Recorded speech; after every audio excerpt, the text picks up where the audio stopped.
কুলবরই চাষ করে সফল হয়েছেন গোপালগঞ্জের দুই ভাই অপূর্ব বাগচি ও প্রবীর বাগচি। নিজেদের জমিতে কুল চাষে আয় করছেন লাখ লাখ টাকা। দুই ভাইয়ের সফলতায় এলাকার বেকার যুবকরাও এখন কুল বাগান করার স্বপ্ন দেখছেন। গোপালগঞ্জ থেকে আব্দুল্লাহ আল মামুনের পাঠানো প্রতিবেদন জানাচ্ছেন সৈয়দা সামিয়া তামান্না। ইউটিউব দেখে কুল চাষ করে এবার তাক লাগিয়েছেন গোপালগঞ্জ সদর উপজেলার সাতপাড় ইউনিয়নের ভেডনাবাড়ি গ্রামের দুই ভাই অপূর্ব বাগচি ও প্রবীর বাগচি।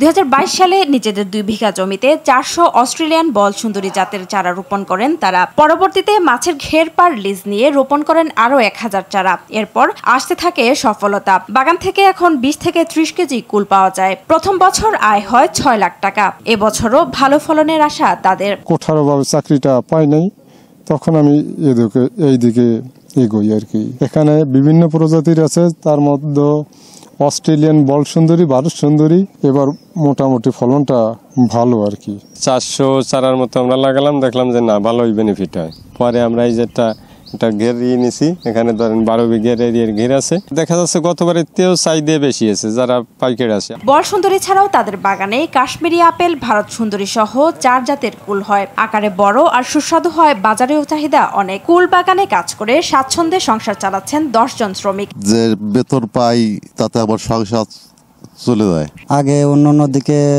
অনেক কাজবাজ করতাম, তাই কুল বাগানটা হয়ে আনে, অন্য জায়গায় কোনো কাজ করা লাগে না। ট্রেনিং এর মাধ্যমে কখন কোন ওষুধ প্রয়োগ করতে হবে, তাহলে আমরা হয়তো এই কুল চাষ আরো অনেকে করতে পারবো। কুল চাষে জেলার চাষিদের সব ধরনের পরামর্শ ও সহায়তা দিয়ে আসছে কৃষি বিভাগ। উপসহকারী কৃষি কর্মকর্তাবৃন্দ এদেরকে টেকনিক্যাল সাপোর্ট দিয়ে থাকেন, কারিগরি সহায়তা প্রদান করে থাকে।